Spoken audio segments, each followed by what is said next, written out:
Hey, Bowtie Nation, we are live this Sunday. Welcome, everybody. Thank you for being here. Got a really exciting, really interesting live stream set up for you today.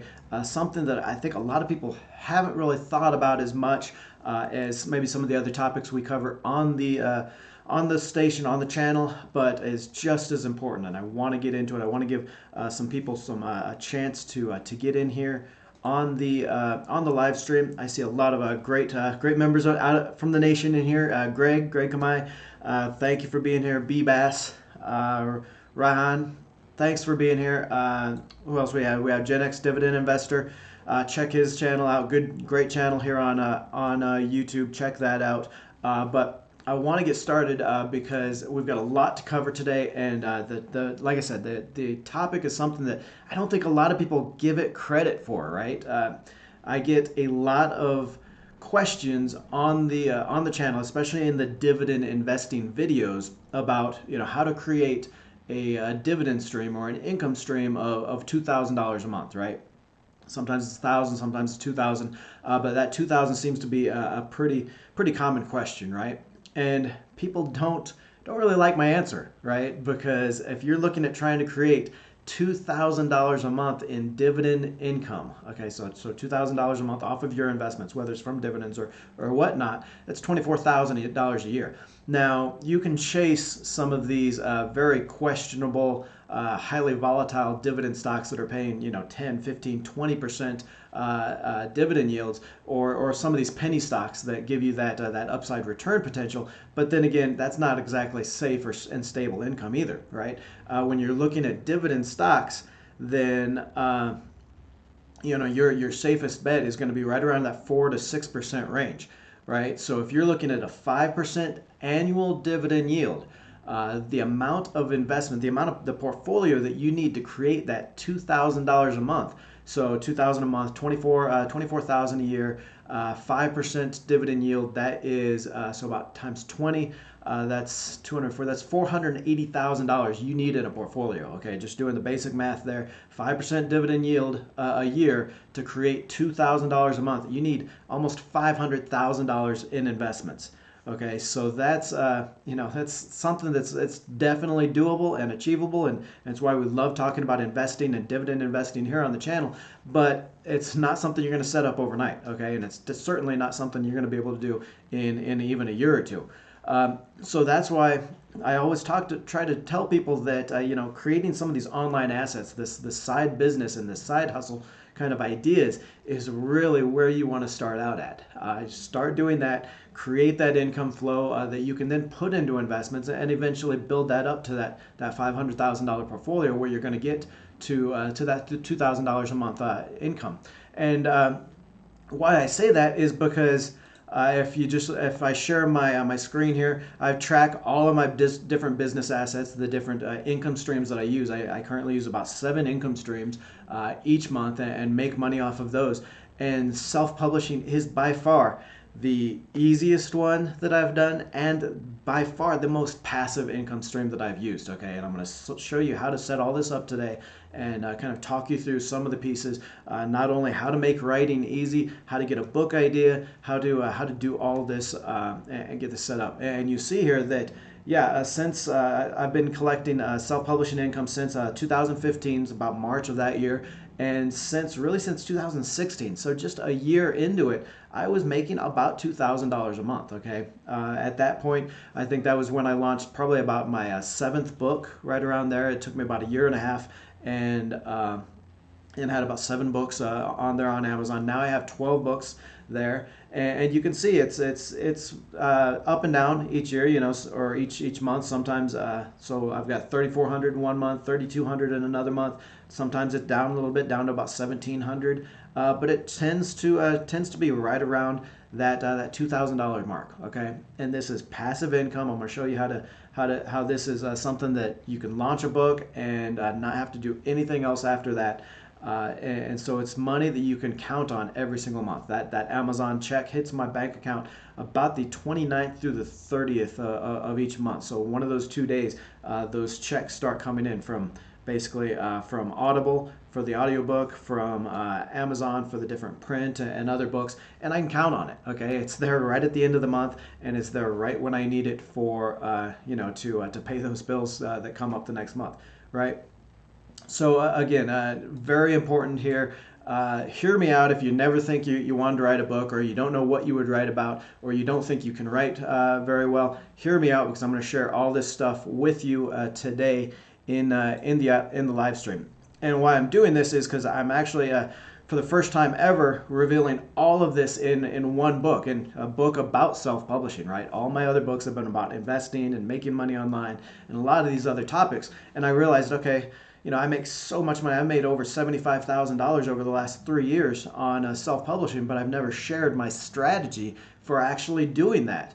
So I wanted to share that strategy, and I just launched this book, this new book, Self-Publishing for Passive Income, and I want to offer it to everyone here, and I want to make it available, right?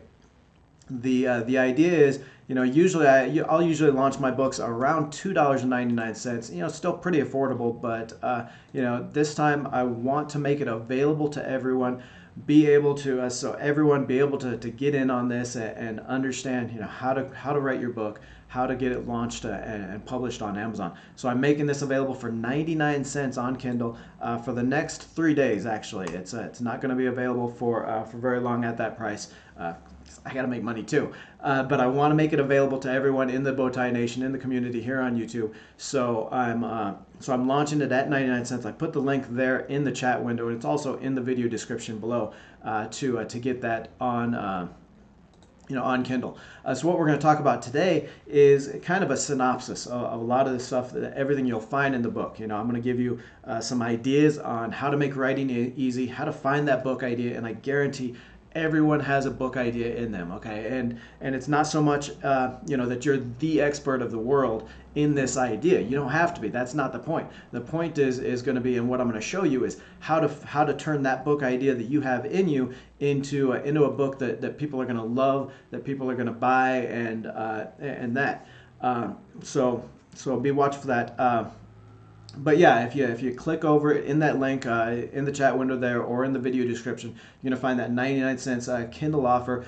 Plus, within the book, I've got a link to 9 tips anyone can use to write a book. Okay, so a lot of the stuff we're going to talk about today, but just some extra stuff that you're going to find in that free checklist that you can get through the book is just going to be how to make writing easy. And I think that's one of the biggest things that keeps people from writing a book, from self-publishing a book, is that they don't have a whole lot of experience in writing or how to write a book, that kind of thing. So these are just going to be 9 tips to get you started quick, put you in that mindset and understanding how to put a book together right. So I want to get into it because I really want to cover a lot of this for you today. I want to show you how to get started and how to do this, because like I said, that $2,000 a month that I make on self-publishing, it has really enabled me to do a lot of the other things that I do online, right? Without that $2,000 a month coming in, I probably couldn't have quit my job and focused on my online assets to start growing those. Because at the time, 2015, 2016, I wasn't making a whole lot of money through the websites. I was making maybe another 1,000 or 2 online through the websites. I hadn't started using YouTube yet, so that maybe wasn't quite enough to pay my bills or be where I wanted to be financially. So that $2,000 a month from self-publishing really put me over the top and really enabled me to do some of that stuff that's really changed my life over the last 4 years. So we want to get started here, and I'm going to get to everybody's questions. I appreciate everybody being here. B-Bass, who else is in here? PR Runner, good afternoon. Good afternoon. I guess I guess it is afternoon now. All good. Greg, again, thank you for being here in the live stream. But what we're going to do today is, first I want to highlight a few of the videos last week and the week those coming up, because we had some really good videos coming up, and actually starting a series here on the channel that I think you want to watch. Then I'm going to get into that self-publishing strategy that anyone can use. I'm going to talk about getting that book idea, making writing easy, and then some ideas on really launching your book and making it so it ranks on Amazon. Okay, that's another one of the big hurdles for a lot of people is, even even after they've got their idea, they write the book, spent all this time doing it, then it just kind of gets lost in 4 million books available on Kindle alone. And the problem is that you need to know some of these steps, some of these ideas to launch a book, get it ranked, and then keep it ranked. So if you click through that link to this self-publishing book, you'll see that it's already in the last, I think I launched it yesterday actually, made it live yesterday, and it's number one in, I think, business e-commerce, I think, and then number one in digital products. Okay, so I've already been able to rank it within those. And then, just through this launch, I'll be able to give it that juice that it needs to really give it the momentum to stay ranked on Amazon. And it's going to stay ranked. Most of my books stay ranked right within that top 10 in their categories. And so that means they get constant sales every single month, and I don't have to do anything, right? That's really the idea here, is creating that passive income that's going to give you, the income every month that you need, so to let you focus on some other things, whether it's creating online assets, creating online businesses, or just, spending more time with your family and doing more things with your family. So we're going to do that, and then of course I'm going to do a Q&A. Any questions you might have, even on investing or anything we cover on the channel, I'm going to cover those, and I'll actually answer a lot of your questions. If you've got some self-publishing book ideas, if you've got a book idea and you got a couple questions on how to develop it, or what you might do with it, something like that, then we'll talk about that too. So it's really going to be a great opportunity in getting started with your book idea. So a couple of the videos we had last week, and then coming up this week, we launched our sector stock series last week with 5 best tech stocks and then 5 best oil stocks. And these videos have blown up. Okay, the tech stocks one we did on Monday is already at like 17,000 views. The oil stocks one that just came out Friday is already at something like, I think something like 12,000 views. Okay, so hugely popular and hugely important. I think a lot of investors, they get caught up on one theme. So they get caught up on that growth investing. So maybe they only invest in tech stocks, or they get caught up in dividend investing. So they're only investing in maybe utilities or consumer staples, or maybe a little bit in that energy sector. And what happens is, of course, something happens to the market, something happens to the economy, and that really hits that one specific sector, and they just get completely crushed.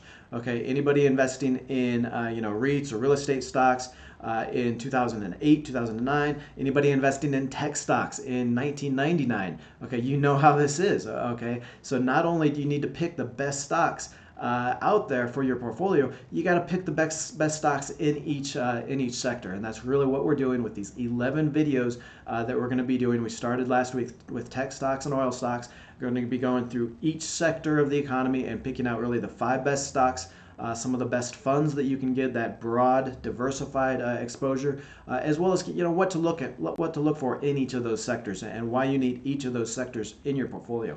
So if you haven't seen those, take a look at those. Really popular already, and a really cool series that we're going to be doing.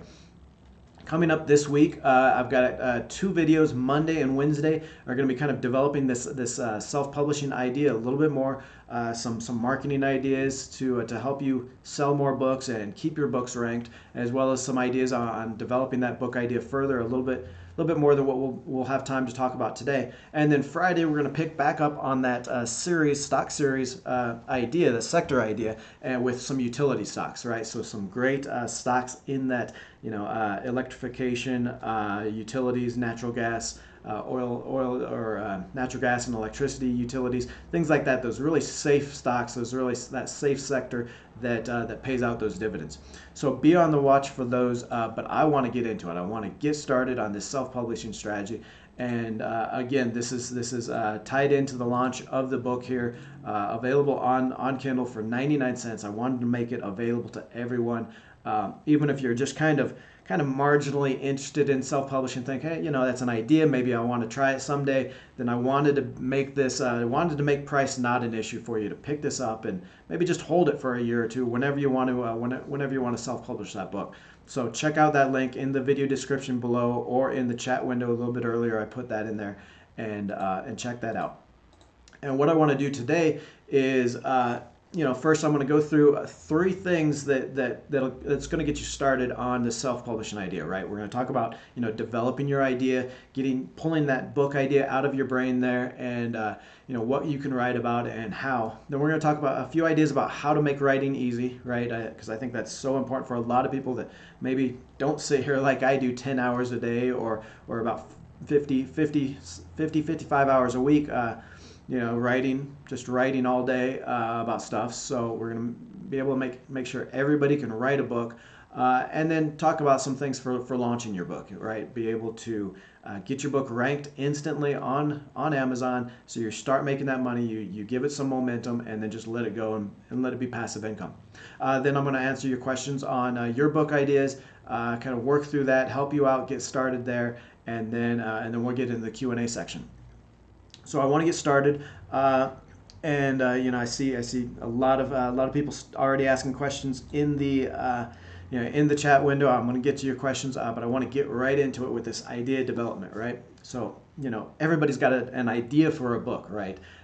Whether it's just about talking about your life or your experiences, anything. We all get those ideas that come up, but how often do you actually put those into play, right?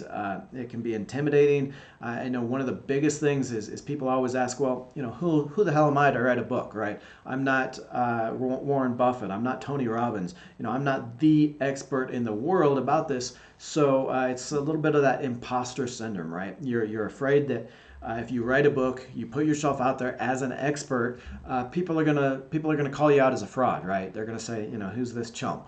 But the idea here, though, in a book is that people really don't buy books for the information or exclusively for the information, right? Sure, people want to understand, especially nonfiction books, obviously. People want to learn how to do something, but that's not really the only reason why they buy books. They buy the book to transform themselves, right? They want to relate to someone else. They want to they want to be pulled into a story, and that's really where you come in. Okay, you don't have to be the expert in the world for something to have a great book and to really transform somebody's lives. Okay, because the things or the transformational moments and the decisions that you've made in your life are going to be directly relatable to somebody else, okay? And that's so powerful. I want to say that again, that the reason why a lot of books fail is because people just can't relate to them, right? They're just kind of a checklist of things to do to be able to do something. And of course, so basically people can't relate to it, they can't get into the book, and they never finish it, right? Now where your book is powerful is you sharing your decisions, the things that made a difference, the turning points in your life, really, right? You're sharing that experience because that experience has value, because someone else is going to read about that, say, hey, those are the same questions I'm asking myself right now about this idea or about this transformational moment, and so they can relate to that idea, right? So just understand that any idea that you have to write a book, that is valid. Okay, you are the expert because part of that book comes from your experiences, comes from those transformational moments and those life-changing moments in your life that led you to that transformation in this idea. Okay, now where do you get those ideas from? Okay, so we've all had an idea or two about how to write a book. Usually it comes from maybe our biography we want to write, or autobiography, as it were, maybe some of our hobbies or our work experience. But how do you get, how do you pick that one idea that you want to write about? And really, it can come from, like I said, from your professional experience. I guarantee you spend 40 hours a week doing anything, and you're going to be the expert in it. It can come from a hobby, because even if you're not spending 40 hours a week doing something, if you're spending a good, 5-10 hours a week, and you've got that passion that you get in a hobby, that's going to come through in your writing, in your book, and it's going to energize people, and it's going to help them, make that transformation in their life as well. Or just those transformational moments. Okay, we're going to talk about in the writing section, or in how to write the book, that part. We're going to talk about that transformation. Okay, and this is key here. Really, when you're writing a nonfiction book, anyway, It's really all about that transformation that you want your readers to experience, right? You want to take them through everything they need to reach that same transformation that you've reached in your life and that has meant so much for you. So just think about the big life-changing moments, the big the big moments or the transformational moments, the inflection points in your own life that have really taken you down one path rather than the other. And those are things you can write about, okay? Because again, I can guarantee you, everyone out there searching on Amazon, millions, billions of searches a month on Amazon about those questions that you've answered in your life that have taken you down a certain path, okay? So that's really, how to develop those ideas. And basically what you want to do is you just want to take that idea and go to Amazon. Don't try to reinvent the wheel. Go to Amazon, search in the search bar for that idea or that transformational moment, and see what other people are writing about. Okay, that's going to help you develop that idea, kind of get some of the steps here and research.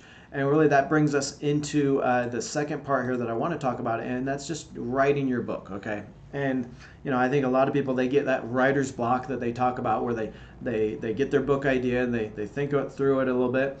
They turn on Microsoft Word or their own word processor, and the little blinking light just keeps blinking, and they never get anywhere because they're trying to write a whole book, right?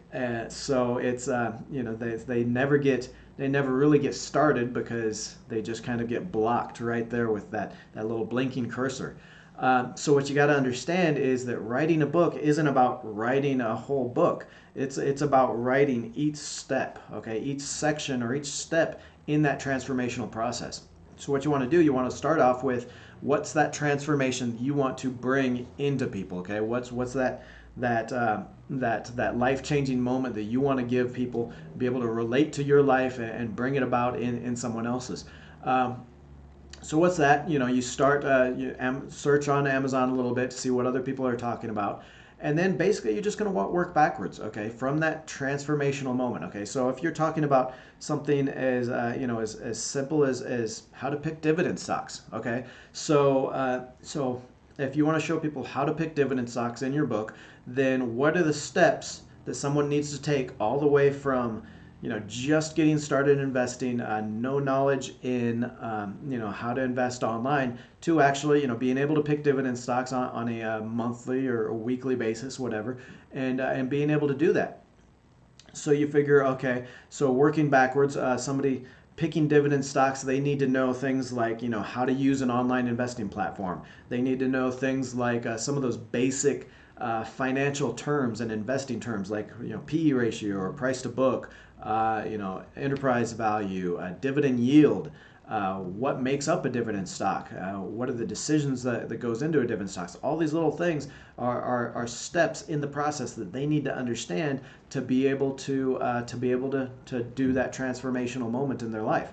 So basically, you're just working backwards from that moment to the absolute beginner or wherever you think your readers are going to start, and those are chapters of your book, right? And then what you can do is not only have you created those chapters, those chapter titles, those chapter ideas, then within each chapter you kind of do the same thing, right? You work backwards from from being able to do that. So understanding those financial terms, what are the financial terms they need to understand? Which financial terms do they need to know, and which are probably kind of red herrings? Which ones do they not want to pay attention to? All this stuff. And you just kind of do an outline, right? You can search on Google to see. Another great resource to use is you search on Google, and anytime you search on Google, and here I'll just do this right here in the window here. We'll open up a browser and put this over here. Okay, so we are on Google here, and we'll go how to invest in dividend stocks. Okay. So one thing you'll notice is when you're typing in something, it drops down with all these ideas or all these suggestions for search terms. These are frequent and most common search terms related to what you're searching for. Okay, so very important ideas whenever you're searching, whenever you're reading a book, because These are usually questions that people have, questions that people are asking, when they're in Google. So these are obviously questions that your readers in your book are going to want to answer. So what we'll do, we'll do that, and then see if we can change that. See if we can change this back. Okay, here we go. All right, so you're in Google, and what you'll notice when you scroll down here, you got a bunch of ads and everything that people hate. But then this people also ask section, okay? And this is a drop down. You get your questions answered there, and then it populates a few more questions there. So how much do I need to invest to live off dividends? Is dividend investing a good idea?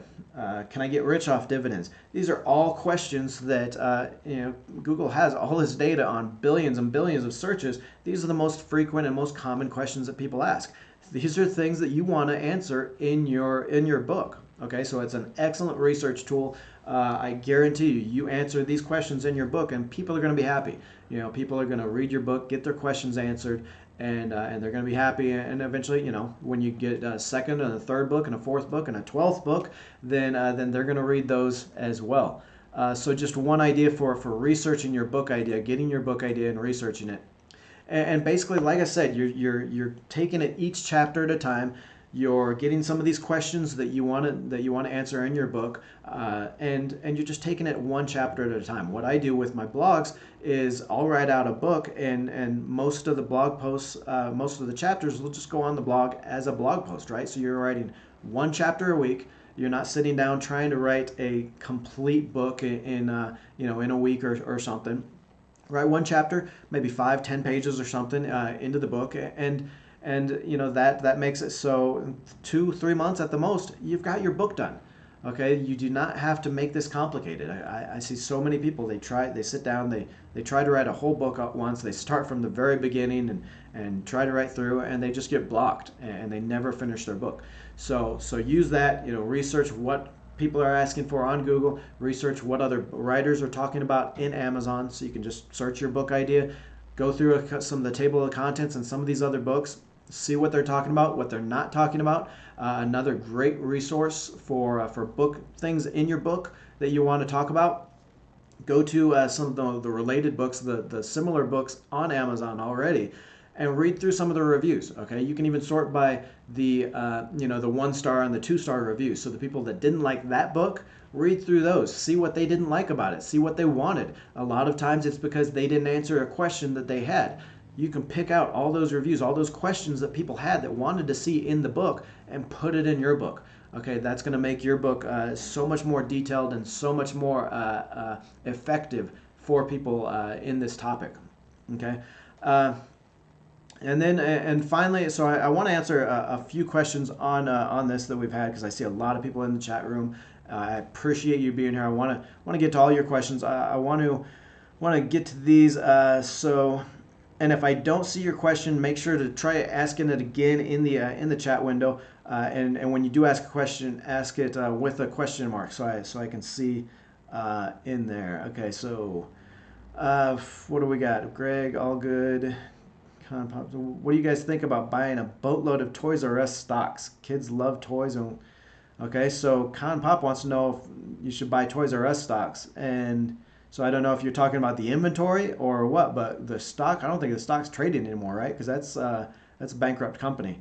You might still be able to pick up some of their bonds that are still, if they're paid out in the bankruptcy. But yeah, I don't. So are you talking about buying the inventory of their toys from the bankruptcy sale, or buying some of the stock that's might still be trading, but it's bankrupt, so that stock's really not worth anything. Oil stocks. What else? Okay, why do you think it took a year for your books to start selling well? Anything you would do differently? Awesome, excellent question, B-Bass. Excellent questions there. B-Bass wants to know. Okay, so why did it take a year for the books to start selling? If you go back, we'll go back and look at that. That chart again. So my income, my self-publishing income from 2015 And it wasn't necessarily that it took a while for them to start selling, but I just kept adding books. Okay, so this first book is came out in March of 2014, April, maybe as April, is a crowdfunding book on how to do a crowdfunding campaign. And you'll see that it got up pretty quickly to $400 a month, right? But unless you have just a runaway hit and you really boost these books, most books are going to make you from anywhere from even $150 a month to $600-700 a month, right? I've actually got my most recent one before the self-publishing book is a book on creating a YouTube channel, and that's actually doing about $800-900 a month. So that's one's really running right now, and that's why I'm so much over 2,000 lately. But for the most part, most of your books are going to be right around in that $200 to $300 range, right? And it's just because there are so many books out on Amazon, 4 million plus books available on Kindle, and that limited demand that most books don't sell millions and millions of dollars, right, or millions of copies or anything like that. You'll see some standouts like. Obviously, some of the New York Times bestseller books are going to do quite a bit more and stuff like that. But actually, the average self-published author makes I think it's actually about 150 a year for their books. Okay, so that's just anybody jumping on without really knowing how to launch a book, how to market their book and make it passive income, which is some of the stuff that I wanted to talk about in my book.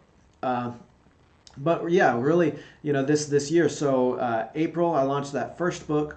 I think, and I'd have to check. I think, okay, so this November of 2015 is when I launched. I did another book on passive income, and then within 2 months later, I had another 4 books out.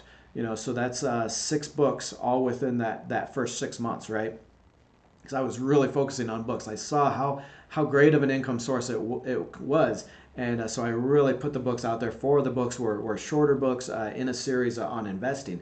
So that's really what boosted that income, right? Where you see it's not necessarily that it took a long time for one book to start selling.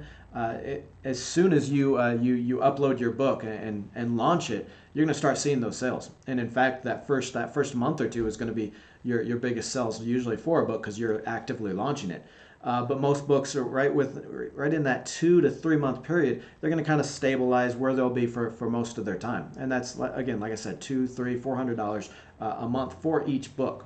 Okay, which isn't bad when you consider if you can do even 3 or 4 books a year, which is a pretty relaxed, pretty easy schedule. If you're doing $250 a book. 4 books, that's $1,000 a year, and you've got that income stream within a year. Okay, so really it's kind of a numbers game. If you just want to do 1 or 2 books, see how it goes, then that's easily doable, and that's still a few $500 a month passive income to really get you out ahead and get you that financial freedom. So what else do we have? Published a book on Amazon. Would love to know how to get more sales. Okay, so Joe wants to know. He just published his book, and he wants to know how to get more sales on it. And this is probably one of the second most, or probably the second most frequent question I get, because there are so many people that have tried self-publishing and do fall into that. Yeah, like I said, I think the average for a self-published author is like maybe $150 a year. Okay, not that $2,000 a month that I'm making. And it's because, one, there's no launch plan there. Okay, you have to have a launch plan. You have to understand how to give your book that initial momentum. Okay, because Amazon is a sales engine, right? You have to jumpstart that engine first before it's going to start selling your book. Okay, you have to know how to rank your book within the top 10, preferably up to that number 1 in that category, at least to start, to give it that initial momentum. Okay, the way Amazon works with its ranking is it takes 28 days of past sales. Okay, so rolling every 28 days, it's taking the sales that a book has made over that period and averages it out, and then that determines how it ranks for the most part. There's some other factors, but that determines for the most part how it ranks in that category. So especially books that are just starting out, You don't have that 28-day history, so you really have to boost them. You really have to launch them, and that includes just asking friends and family. Going out, and this has to be a personal ask. Another big problem that self-published authors make is they get squeamish. They don't self-promote their books, right? They don't want to. The most that they'll do, they'll go on Facebook and they'll say, "Hey, I've got a book out today. Please buy it," and they'll do a link in Facebook, and wonder why nobody wants to support them. And this can actually lead to a lot of resentment that a lot of people have with their friends and their family because they think that nobody wants to support them. Well, the problem is, okay, this is just one Facebook post that you've linked to your book, and you expect everybody to say, "Hey, yeah, Joe's got a new book. I want to go out and buy that." It doesn't work like that. We see so many ads and so many requests for support and help on Facebook and on a social media that we just kind of get an ad blindness to it, right? Even when it's something that we really want to help someone out, we just kind of scroll through it. And that's if they even see it, right? Well, the way Facebook works anymore is, especially if you have a link in your post, most of the people aren't going to see that post because Facebook is limiting the stuff that people see. And that first target is going to be any post that takes somebody off Facebook. They are gonna punish that post. They're gonna bury it somewhere in somebody's feed if they even show it to them. So just posting about your book on Facebook does not work. What you need to do is you need to actually go in your messenger, in your instant messenger there, and reach out to every single person, all your family, all your friends, the people that actually know you well anyway, and say, "Hey, I'm launching the book. I'm launching it for $2.99 or 99 cents, whatever it might be, low enough where price really isn't an issue." It's basically about that support. It's not about them giving you $2.99 or giving you $1. Okay, it's just about that support and saying, "Hey, I'd really appreciate it if you follow through this link in that instant messenger screen. Follow through this link and pick up the book on Kindle." Okay, it has to be a direct and personal request for people to actually do something, for people to actually take action. Okay, you can't rely on just people just out of the kindness of their heart and just happen to see something in their Facebook, in their news feed, and click through and do it. Okay, you have to actually ask people directly. Okay, another thing that I do for the books, and it's really helpful, but a little bit harder, a little bit more longer term, is to build up either a YouTube channel here or your own blog. Okay, those are the distribution methods that you really need to really make books successful. Okay, I've gotten to a point where with my blogs and my YouTube channel that I don't have to ask all my friends and family with every single book that I launch. I don't have to ask them to go out and buy the book, all right? Because I've already got that kind of that distribution and the community and all that I can do it that way. So important to have that community and really build that. What else we have? Hello everyone. So a lot of people in the community I see. Ben, thanks for being here. Minds in Motion, another channel here on YouTube. Thank you for being here. Okay, how does a first-time writer? So Jethro wants to know, how does a first-time writer find an editor? Okay, and this is another problem for new authors because they don't quite know what editing involves, whether they want to hire someone or whether they can get someone to do something. So basically, when you're editing your book, so this is after you've written up a draft and you think you've got a good idea there, then you're going to need two different types of editors. Okay, one is a developmental editor, and that's just the person that that's somebody that reads through your book and says, "Yeah, okay, I understand this. I can follow these steps. They make sense. If I know nothing about the subject, then I can follow this book and really achieve that transformational moment in my life." Okay, so it has nothing to do with grammar or spelling or punctuation. This is just how your book flows and how well it's written, right? That's your first one. That's a developmental editor. They're going to give you ideas, going to give you some ideas to change the book, some ways to develop it maybe, and then you're going to go through and work through your draft again. Then after you've got your book to where you think it's a great book, it's really going to change people's lives, then you do that grammatical editor. Okay, the proofreader a lot of times is what it's called, and that's that traditional editor that's going to change. You're going to look for spelling mistakes, grammar mistakes, things like that. Okay, so a lot of times you really need those two editors, those two types of editors. And for first-time writers, it can get expensive. It can get expensive to have these different types of editors. So a lot of times what I'll suggest, especially for first-time writers that are just trying out self-publishing, is again to reach out to your friends and family, reach out to the people you know on Facebook and say, hey, I've got a book coming out or that I'm writing right now. I'm really excited about it, and I'm looking for people to kind of read through it and tell me what they think.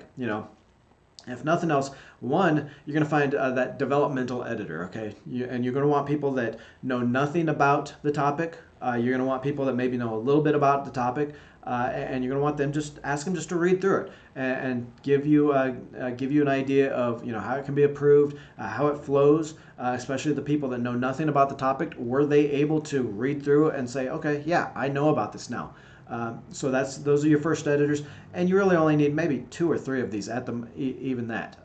So just ask your friends and family, ask them if they'll do that, and then for the proofreaders, then everybody knows that grammar person. I don't want to say grammar Nazi, even though sometimes they're referred to as that, but because be careful when you're comparing people to Nazis, because Nazis were quite a bit worse than what somebody that just corrects your spelling. Okay. So be careful about calling people grammar Nazis. Anyway, off on the soapbox. These people that are really grammatically correct. Okay, everybody knows 1 or 2 of those people, and just ask them if they'll kind of look through and look through for different spelling errors and grammar errors and things like that. Okay, obviously use your spelling check and grammar check on Microsoft Word or whatever word processor you're using. You're going to find 90% of the stuff on there. You can also find a couple of different apps or websites on the internet. One's called the Hemingway app, I think is what it's called. Another one is called Grammarly. It's Grammarly, Grammarly.com. Great little tool, very cost effective. Just to put your book idea, put your manuscript in there, upload it, and it's going to find a lot of those grammar and spelling errors in there for you. But just really easy. But I want to do, and I see Jethro asked the question, do you even need an editor to self-publish? You do, okay? Do not try to edit your own books. Please do not try to edit your own books, whether it's that developmental editing idea or the proofreading idea. You are just too close to it, okay? You've taken hours and weeks to write this book, months even, to write this book.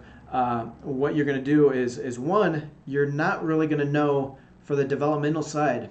You're not going to really know if it flows well. I mean, you've written it out, so you think it flows well, but to the layperson, to somebody that doesn't know anything about this subject, it might not make much sense. Okay, so you need somebody that is a beginner in this subject. You need somebody that hasn't spent so much time writing it out to really give you their honest opinion.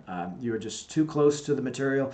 You're going to end up, if you try to edit your own books, you're going to start reading, and one, you're going to assume a lot. You're going to assume that people know what you're talking about when they're reading it, and two, you're just going to start skimming. You've taken, like I said, you've taken months to write this book. You're just going to start skimming through the proofreading, through the editing, because you're assuming that it's all right. So do not edit your own books.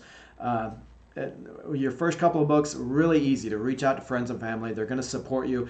After you get 5, 6, 7 books, they're going to get kind of tired of you asking for them to edit or to proofread every single book that you have coming out. So at that point, obviously you're making a couple $1,000s a month anyway at that point. So then it's time to start hiring editors and actually getting professional help for it. So what else we have? Trying to. Okay, do you take a writing course? I don't think you really need a writing course. If you do, there are some courses available on. I would go to udemy.com. It's a video course platform, and you can get courses for as cheap as $10-15 there. I don't think you need one though. If you look in that self-publishing book that I just launched, that's got everything you need to really show you how to write, how anybody can write. I've also got that 9 tips that anyone can use to write a book. That checklist of things on how to write a book. It's not that hard. Anybody that can write a comment, in something. We're all social media savvy now. Anybody that's writing on social media on their Facebook page, you're started. You know how to write. You know how to type some words on the screen. You can write a book. Okay, so I don't think you really need a writing course. Okay. What else?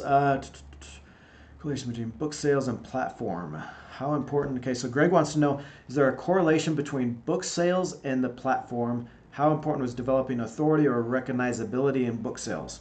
I mean, there's something to it. I think basically, if you don't have a blog, if you don't have a YouTube channel, or really that long recognizability or the credibility in something, you just have to you just have to launch it a little bit stronger. Maybe ask a few more people. Like I said, I'm at the point where I really don't reach out to friends and family quite as much as I used to ask them to buy the book for the launch. Basically now it's just kind of doing some of these videos on YouTube or some blog posts, things like that. So I mean, there is a correlation. Obviously, I get probably about 60. I want to say 60 sales for each book each month from the blogs. So there's that constant feed of book sales that are going to keep them ranked on Amazon. But I mean, like I said, if you focus on your own personal experiences and those decision-making moments in your life, make this book not just about how to pick dividend stocks, but or how to self-publish, how to write a book. Make it about your experience self-publishing a book. Make it about what that's meant to in your life, and every step in your personal journey. Then that's your credibility. That's what people are going to relate to, and that's what's really important here. Again, is sharing your own story, sharing how someone can transform their life through your experience, through your story. That's what people relate to. Okay, and that's what makes a great book. So don't worry about your credibility in something, or your experience in something, or your professional experience in something, or whether you're the expert in it. That's it's your personal journey that really matters here. What else? Walter wants to know, should I create a blog before I publish?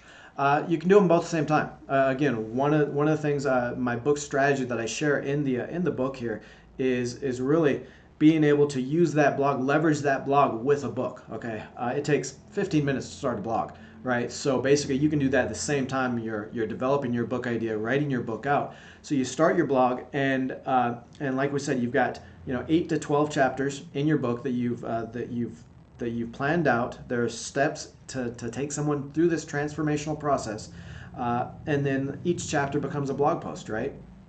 And so each week, you're researching this chapter and writing it up, and you put it on your blog. And this not only becomes a way to keep current on your blog. You've got a blog post coming out each week. You're slowly building followers and building visitors and building Google search traffic to your blog through these chapters. But you're also staying on track to write your book. Okay, and it's so important because so many people they start out writing a book, and life happens, right? They got to do overtime at work, or the car breaks, and so that's more stress, or family problems, stuff like that, and they never finish their book. Okay, you need to put yourself on a schedule where you're doing one chapter a week, post it on the blog, and then at the end of 8 to 12 weeks, you put it all together, and that's your book. Okay, you're going to want to put extra stuff in there, so it's not just what you got on the blog, but some extra ideas, some extra tricks and tips there in the book, and that's your book. You stay on schedule, and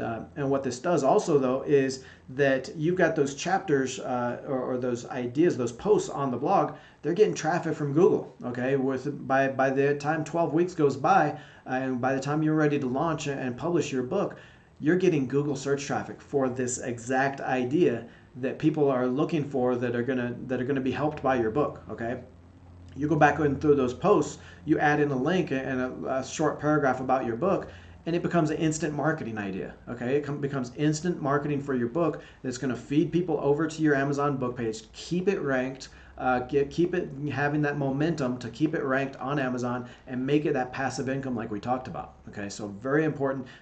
Always leverage a blog with your books, with your YouTube channel. We've talked about that a lot on the channel here as well. But yes, super easy, to start a blog. It costs $3 a month to get on Bluehost and start. Authors have blind spots. Definitely. Greg says authors have blind spots with regard to their manuscripts.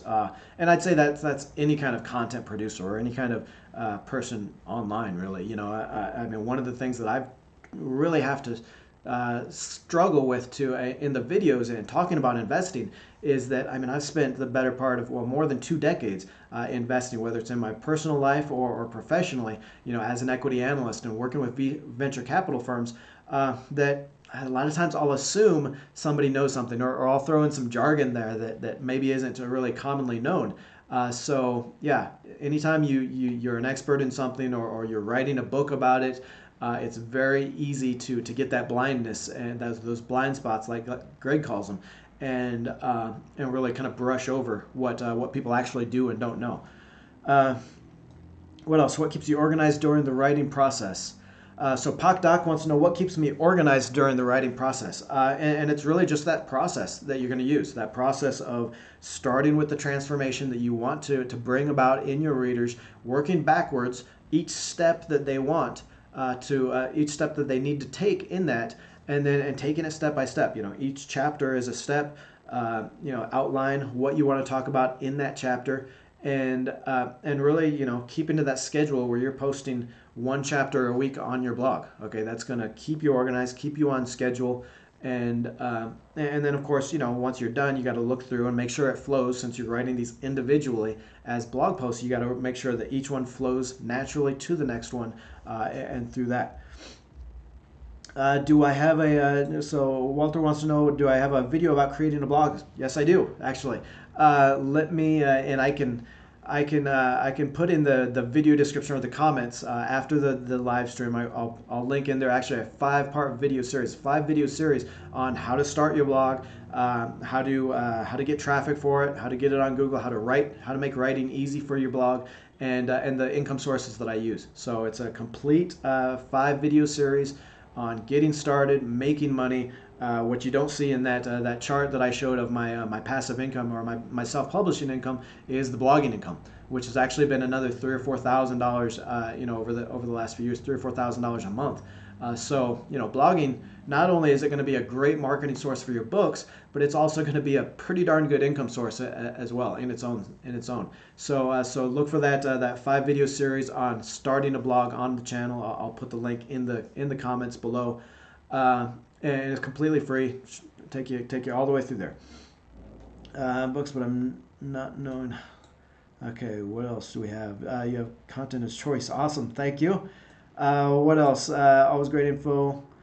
Okay, so now I'm going to open this up, and we've got some great questions on on that book. Again, I'm going to I'll link in here to the book on Amazon. Like I said, I 99 cents. I want it to be available to everyone, whether you're kind of marginally interested in self-publishing right now, or ready to get started. Pick it up, and you'll have it for when you're ready. I wanted to make this available to everyone. That's available for probably about the next 3 days at that price. And then also within the book is that free checklist on 9 tips anyone can use to write a book. So check that out. Now I want to open it up. Any questions you have, whether it's investing or self-publishing, anything like that. I know a lot of you come for the investing videos, so and I love talking about that kind of stuff, so I will open it up for that. Again, if I didn't see your question above, go ahead and ask it again in the chat window, and we'll get to that. Who else haven't I called out? I see a lot of people from the community here. I thank you. I appreciate you being here. Gradual financial freedom, no bow tie. Yep, Sundays. Hey, bow tie nation, but even the nation has to take a break on Sundays. So it's a day to take off the bow tie and relax a little bit. What questions do we have here? What videos do you guys want to see? Okay, I'm always looking for video ideas in the with our live streams here. I always want live support options with brokerage. So I see Lydia's here. Lydia Santiago, another great channel here on YouTube. Make sure you check that out. Interested in investing, shares her portfolio and a lot of our ideas there. What else? When is your next industry video? Okay, yep. So talked a little bit about that sector stock investing series that we're doing. 11 videos on each stock, one on each stock sector, and the best stocks to pick in there. Actually, that next one is Friday. Coming out with the utilities videos. So all those, the utility companies, I think I've got a water company in there. So all those great, safe, stable stocks, those safe, stable companies that have stable revenues and really nice dividends. Got that coming out on Friday. It's going to be 2 videos, Monday and Wednesday, on self-publishing, kind of tied in with the launch here, and then we're going to get back into those. If I check in my schedule here, because actually I am scheduled out. I usually schedule these videos out usually a few months in advance. I'm actually scheduled out through the end of December right now with videos. But we got the utilities video, utility sector on Friday. The next Monday, some great low-risk investments. I'm actually sharing 3 low-risk stock investments, or 3 low-risk stocks that you can invest in, and then 2 non-traditional investments that are lower risk. I actually talked through my experience with tax lien investing, which is a great non-traditional investment that you can do, and upwards of 12 to 36% annualized returns on that, as well as another low-risk investment. So we got that one coming out. We got healthcare stocks on the 29th. I've got financial stocks where I'm actually looking into Warren Buffett's portfolio and picking out the top 5 bank stocks that he's holding. So a little bit different in that idea there, consumer staples. So we got all those sector videos coming out at you, and I'm going to try getting those published before the end of the year. So give you kind of an idea of maybe a 2020 portfolio in these sectors for some of the best stocks in those. But the next one is Friday. Okay, what else we got? Sunday's the Sabbath for bow ties. That's right. Even on the 7th day he rested. He untied his bow tie. Do a one-on-one on how to invest. Now that would be interesting, and that's something I've thought about. So PR Runner wants to know if I do a one-on-one with how to invest. So basically, like, I would connect with somebody on an interview, a live stream kind of interview or something, and kind of talk through how to invest. And I've thought about doing that for a few of the people in the community here that have been longtime members of the community and kind of want some ideas. That's an idea that I'm still kind of trying to work out. The problem is with a lot of interview videos, they don't do very well because when people watch YouTube, when you watch here on YouTube, you want to feel like they're talking to you, right? And that's one of the great things about live streams that I love is that I'm able to talk to each one of you almost personally, right? Directly face to face. But even in the regular videos, I'm talking to you, okay? And the thing is, with interview videos, you're talking to someone else. So it might be some great information, and I've done some great interviews on the channel, but they don't always do well because you're watching a conversation between other people, and it just doesn't always go over well. But it's a great idea, and like I said, I've actually thought about trying to do that. Just a way to kind of give back to the community is kind of talking to some of you individually on a video about how to invest. What else do we have? So much was wondering if there's a way to share spreadsheets or work like free if you watch 10 ads. Not quite sure what the question is there. Time to Kill wants to know he's wondering if there's a way to share spreadsheets or worksheets for close to free. You can share in Google. Basically, go to Google Drive, and you can upload your spreadsheets and your worksheets and stuff like that, and then you can just share them out. You can give people the link to be able to download those for free and be able to use those. So great resource. I use it with a lot of my freelancers, a lot of people that work for me, to share different ideas and different spreadsheets and stuff. What else? So what other questions do we have? By the way, thanks for the advice on M1 Finance. M1 Finance is a great, love the platform. I've been using it for a little over a year now with our dividend investing challenge. Makes it really easy to rebalance your portfolio. So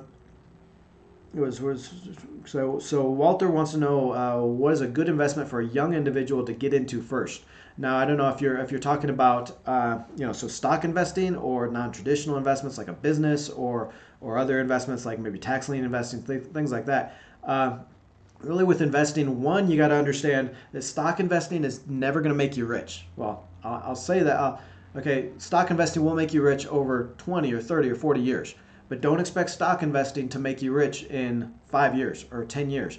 It just doesn't work like that. If you're looking for those triple-digit gains, you're going to be taking triple-digit risks as well. Okay, so stock investing is great. We talk about stock investing on the channel, but one thing you want to be doing at the same time you're investing in stocks is investing in your own business, investing in creating some online assets like some of these self-published books or a blog or a YouTube channel, things like that. That's really where your investment dollars are going to pay off. Okay, so if you don't have much starting off, then really some of the best investments you can make are in your own education, and that's kind of a cheesy thing to say, I know, but getting courses, getting books on how to do something, and creating those online businesses to get started and really get that cash flow going so you can invest in stocks. Also, you're going to want some stocks in your platform just to kind of diversify, or in your portfolio, just kind of diversify away from that business risk. One thing actually that we share on the channel quite a bit is a survey done by Scorpio Partners and I think it was BNC Wealth. A survey they did of over 2,500 millionaires across the globe, around the world, and what they had their money invested in. And what's surprising is that these people have millionaires typically have between 15 to 25% of their money in stocks. That's it. It's not like they have all their money in stocks. Most people think the rich invest almost all in stocks, and that's how they make their money, and it's not. Okay, they might have maybe 25 or 30% at the most of their money in stocks. The rest is tied up in their own business, other people's startup businesses, so that startup investing, that kind of thing, or in bonds and cash. Okay, and it's because they're taking so much risk in their own business that they can sacrifice a little bit of a return by having their money in bonds and cash. So when maybe the economy comes into a downturn, and they need that free cash flow or that cash flow to keep their business afloat, then that's readily available. Okay, so investing is much more, or getting rich, getting wealthy, becoming wealthy is much more about creating those assets, excuse me, those online businesses, or those business ideas, to really grow your wealth. Okay. So yeah, maybe not what people want to hear when they say what's a good investment, but really, yeah, that best investment you're ever going to make is investing in yourself to get that knowledge of how to create those business assets and those online assets and those business ideas. Okay, OZK, yep, have had OZK in the Dividend Portfolio Challenge since the beginning of the year, and that's done really well. What else do we have? It's crazy you're doing a video on this. My wife and I was just talking about books yesterday. Yeah, it is amazing how easy it is to self-publish a book and how so few people are actually doing it. It's by far the best, the most passive income stream I've ever found. And I mean, I've been working in this for 6 years now, on blogs, YouTube, self-publishing, all these other income streams, and by far self-publishing is the way to go. Everyone needs to publish at least one book just to see how it is and start that income stream going. Can you do a video to create a trademark and how to build a brand? Yeah, the trademark's a little bit more straightforward. I can do a video on that. How to build a brand is hugely important, and something that we haven't really talked to as much on the channel. It's in my book on how to create a YouTube channel. Very important there on creating your brand, talking about shared beliefs. Really, basically, it's about creating a community. And what I've tried to do here on the channel is not just be a YouTube a YouTube site or a place, but a community. It's not just a channel; it's a community of people with pretty much the same shared beliefs about trying to reach that financial freedom, that point of financial independence through investing, through making money, and really finding the ideas that we deserve, or that financial point that we deserve. So it's really about creating a community around that, and that's your brand. So yeah, I can talk a little bit more about those in other videos there. Do I trade stocks intraday? I do not. and one of the things I've talked about on the channel before is the idea of stock trading, and how the only traders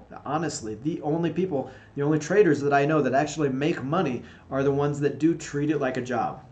They are in front of usually 2 or 3 or 4 or more screens at the same time all day, and they're working 8 hours a day, watching their charts, watching their patterns, and trading like that. Okay, and maybe they'll even spend an hour or 2 at night trying to research other strategies and stuff like that. Trading stocks is not about going to CNBC, where they got a show called Fast Money, right? And go in and say, okay, yeah, I want to invest in those 2 stocks.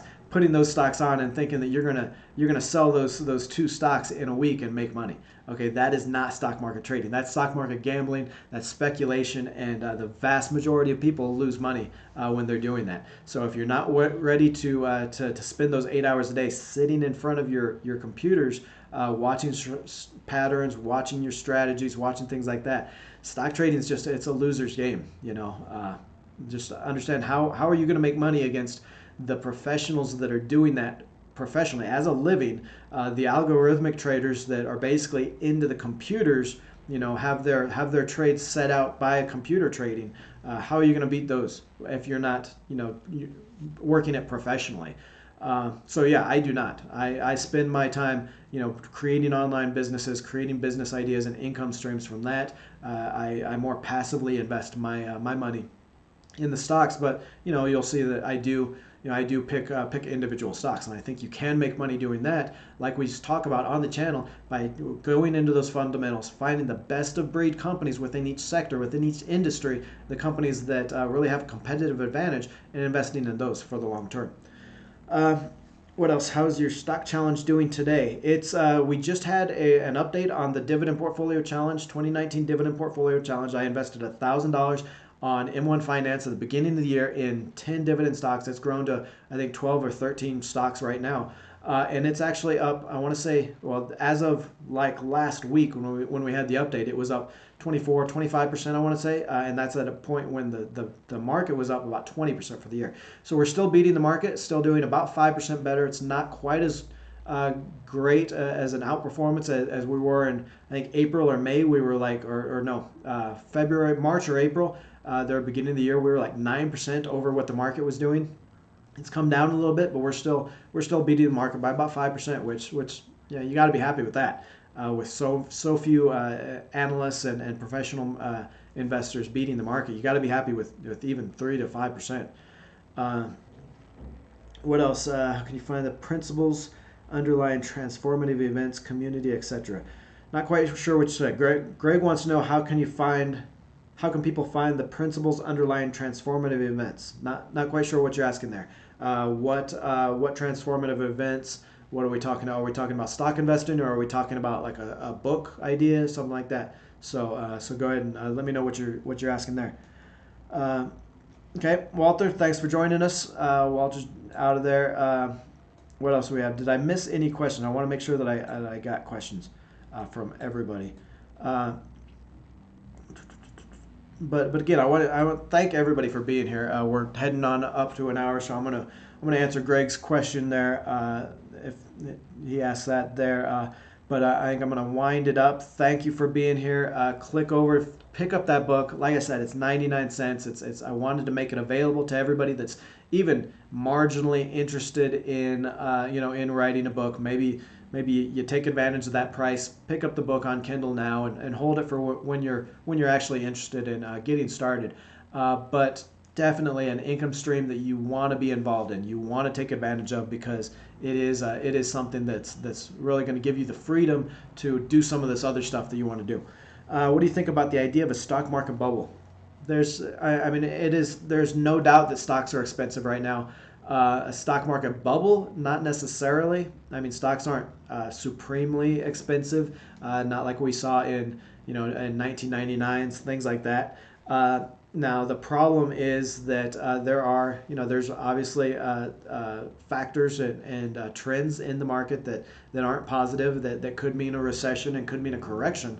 I don't think when we do see a correction, I don't think we're going to see anything like we saw in 1999 and 2008. Not like a 50% correction, but you're going to see 20, 30, 35%, which can hurt if you're getting close to a retirement. So you definitely want to be diversified, like we're talking about in our stock sector series, across different sectors.